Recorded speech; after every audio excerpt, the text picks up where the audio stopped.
بسم الله الحمد لله والصلاة والسلام على رسول الله. السلام عليكم ورحمة الله وبركاته. قدوميها قولها الشعبك شيخ آذن محمد نور، قدوميها أقل كسراء مدنى عبد حاش عبد الله، قدومي كحجين ذا مدنى ياشا الله بدأ أقل شرفت له مركلة عن يدك السلام. يا السلام عليكم ورحمة الله وبركاته. maalinta 15 May maalin taariikhda Soomaaliya ku weyn oo la garanayo taariikhda dalkan meeshii uga jirtay ahayd dawladnimadeena iyo istaagidii dawladnimada taariikhda ay ku leedahay waxay ahayd maalin taariikhi ah. sidaas daraadeed hadal jeedintan waxay ku wajahan tahay doorashada dhacaysa 15 May haddii alla yiraahdo insha Allah. waxayna ka koobantaa qaybo kala duwan oo aan doonayo inaan dulmar guud ugu sameeyo dalku meeshii uu soo maray, meeshii uu taagan yahay iyo mustaqbalka halka la hiigsanayo haddii alla yiraahdo. waxaanse ku bilaabayaa taariikh nololeedkaygii. dad badan waxaa laga yaabaa inay igu yaqaanaan inaan soo ahaa madaxweynihii hore ee Jamhuuriyadda Federaalka ee Soomaaliya. hase yeeshee waxaan xasan sheekh maxamuud, waxaan ku dhashay degmada Jalalaqsi 1955. waxaan dugsiga sare iyo jaamacaddiina ku qaatay magaalada Muqdisho. waxaan shaqaale ka noqday wasaaradda tacliinta oo aan ahaa macallin iskuulaadka iyo jaamacadaha wax ka dhiga muddo. xirfadaydaas macallinnimo ayaa inta badan aan ku soo shaqeeyey noloshayda. waxaan madaxweyne ka noqday dalka sanadkii 2012. marxalado kala duwan oo dalku uu ku sugnaa ayaan shaqo soo qabannay. intaas markaan uga baxo noloshayda iyo biografigayga, waxaan rabaa inaan xildhibaanada sharafta leh aan la wadaago. dalkani 3 aragti ayaa ka jirta. aragti waa midda al-shabaab oo takfiiriga ah oo dadka Soomaaliyeed dhiigooda iyo cirdigooda iyo banaysatay iyo intii diinta ay ka xarimtay oo dhan kula dhaqma. aragtida labaadna waa hogaamiyaal aaminsan gacan bir ah in dalka lagu haayo oo lagu maamulo dadkana qofkii ka ra'yi duwan la ciqaabo oo la cadaabo. iyo aragtida saddexaad oo ah in dalka lagu hogaamiyo dib u heshiisiin iyo isqancin iyo wadar ogol, oo aan anigu ku faanayo inaan qaybtaas saddexaad u dambayso aan ka mid ahay hogaamiyaasha qaba ra'yigaas. muddo xileedkaygii 2012-2017 dalka waxaan iga qabsoomay howlo badan. waxaan sameynay xasilintii dalka iyo xoreyntii deegaano fara badan oo argagixisadu gacanta ku haysay. waxaan dhisnay guddiyo madax bannaan oo dastuurka sida ku qeexan ah dastuuri. dhismaha kaabayaasha ee dalka ee horumarinta dhaqaalaha iyo adeega bulshada oo uu ka mid yahay howlkan iyo garoonka diyaaradaha aan garanayno, jaamacadda ummadda Soomaaliyeed, isbitaallo fara badan iyo dugsiyo. dib u qaabaynta hay-adaha maaliyadda dalka oo ay wasaaradda maaliyadda iyo qaanuunkii maaliyadda iyo integrity organiska ama hay-adaha ka shaqeeya la yiraahdo sida xisaabiyaha guud, handadowraha guud iyo bangiga dhexe. waxaan kor u qaadnay qaabka cashuur ururinta iyo dakhliga dalka oo aan ugu nimiday asigoo aan jirin. waxaan dib u qaabaynay shaqaalaha rayidka ah oo aan ka soo bilownay hoos aanan u samaynay in ay joogto ahaadaan, darajane ay ku helaan waxa ay mudan yihiin.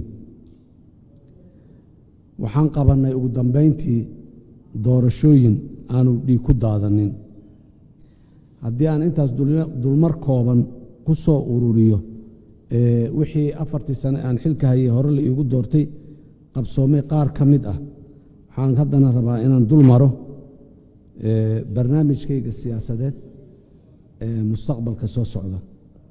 waxaan diiradda saari doonnaa haddii alla yidhaaho ugu horreeya amniga, oo ah in dalka dib loo xoreeyo, iyo ah in laga xoreeyo argagixisada magaalooyinka, lana furo waddooyinka magaalooyinka isku xidha oo dalku uu noqdo meel dadka iyo badeecadaha ay si rasmi ah u kala socon karaan oo isku furan iskuna xiran.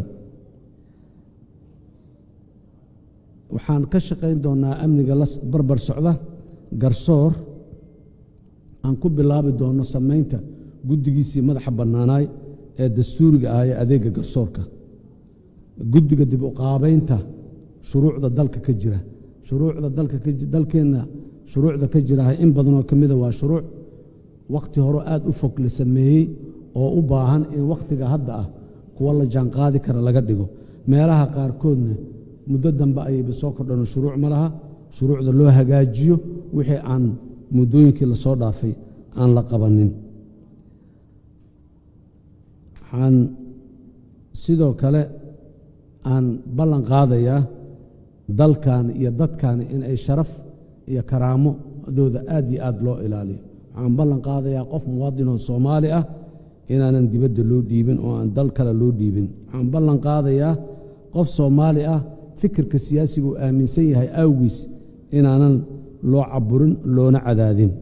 waxaan idin ballan qaadayaa dalka qaybo ka mida iyo deegaanada qaybo ka mida inaanan lagu soo rogaynin cunaqabatayn iyo cadaadis dhaqaale iyo mid siyaasadeed. waxaan idiin ballan qaadayaa dalka inay ka dhaqan gasho dib u heshiisiin, taas oo laba qaybood ama laba weji leh.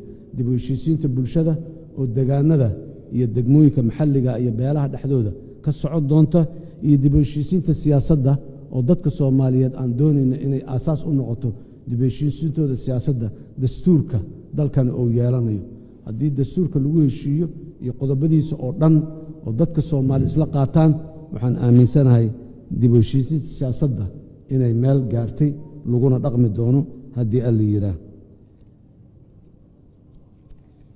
waxaan rabaa inaan ku soo gunaanado hadalkayga qaybaha ugu dambeeyo ah dimuqraadiyeynta.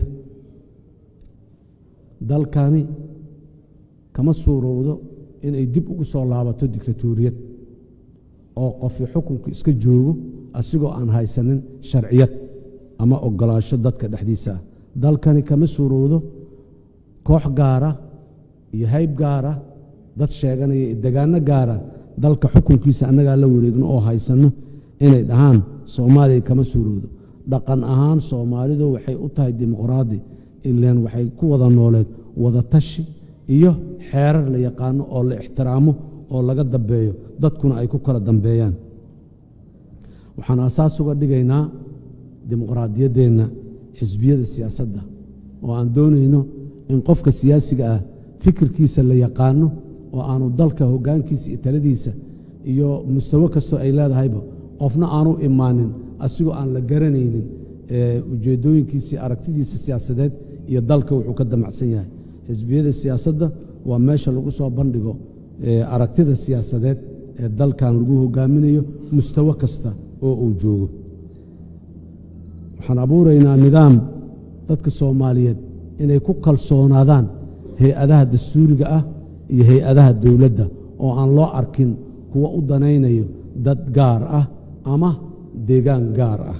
sidaas daraaddeed dhisidda kalsoonida dadka ee ku salaysan dimuqraadiyadda waa aasaaska aan doonayno dimuqraadiyeynta inay sal u ahaato.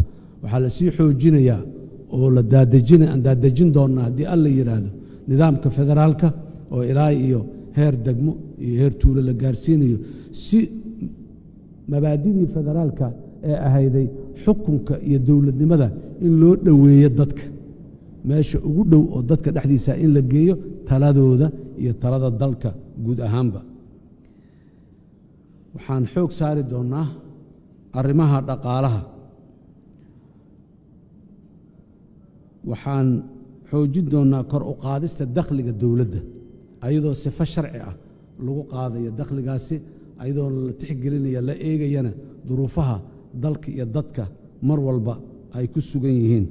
waxaan ku dadaalaynaa xaqiijinaynaa ilaahay idankiis in dowladda Soomaaliya ay ku tiirsanaato dakhli gudaheeda ka yimid, aan qarashka dowladdana ku soo xadidno hadba awooddeenna dakhligeenna gudaha inta uu la egyahay, ee aanan mar walba sida hadda aan soo ahayn waayahan dambe iyo bilowgiiba inaanan ku tiirsanaanin qarashada dibadda dowladda. kaalmada caalamiga waa u baahannahay, laakiin kaalmada caalamiga horumarinta iyo dibdhiska waa inaan ugu baahnaa qarashaadka dowladda iyo running costiga dowladda inaan kaalmo caalami ah ugu baahano maaha si aan dowladnimadeena u lahaana waa inaan jeebkeena iyo xoolaheena aan ku lahaanaa dowladnimadeena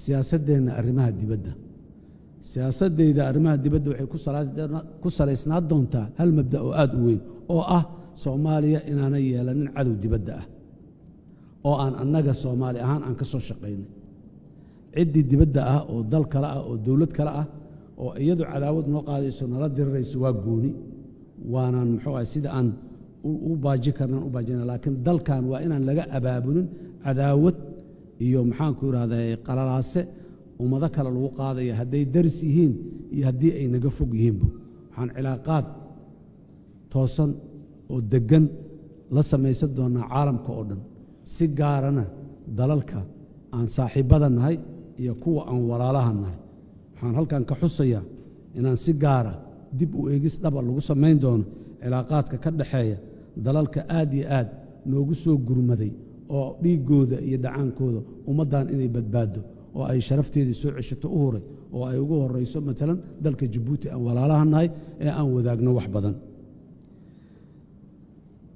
waxaan soo celin doonaa kalsoonida dowladda Soomaaliya lagu qabo ee caalamku hay'adaha caalamiga ah ay ku qabaan dowladaha caalamkana ay ku qabaan si wada shaqaynteena caalamiga ay u noqoto mid maxaan ku iraahdaa shaqaynayso walaalayaal igama filaysaan in aan xal mushaakilaadka siyaasadeed ee dalka ka jira in qori lagu xalliyo in caburin lagu xalliyo in cabsigelin lagu xalliyo dowladda aan hogaamiyanayo waxay aad uga shaqayn doontaa qofka Soomaaliga inuu maskaxda xor ka ahaado caqligana iyo damiirkan uu xor ka ahaado aanu ku noolaanin cabsi aanu dhinacyaha fiirin markuu ra'yigiisa cabirayo yaa dhinaca ka jira iyo xag ka jira aanu dhihin ra'yigiisa saxda oo cabiro sida oo waxaan waasicin doonaa saaxada siyaasadda ee looga hadla arrimaha siyaasadda ee looga doodo ee dadka Soomaalida si xornimo ah ra'yigooda ay ugu soo bandhigayaan ma celin doono dadku inay ra'yigooda si nabad ah ku soo bandhigaan haddii la yiraahdo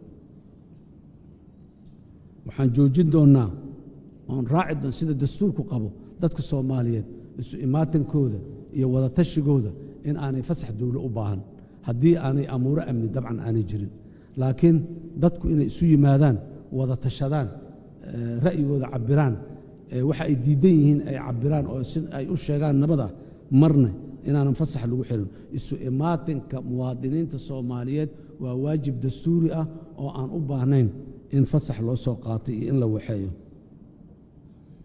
ugu dambeyntii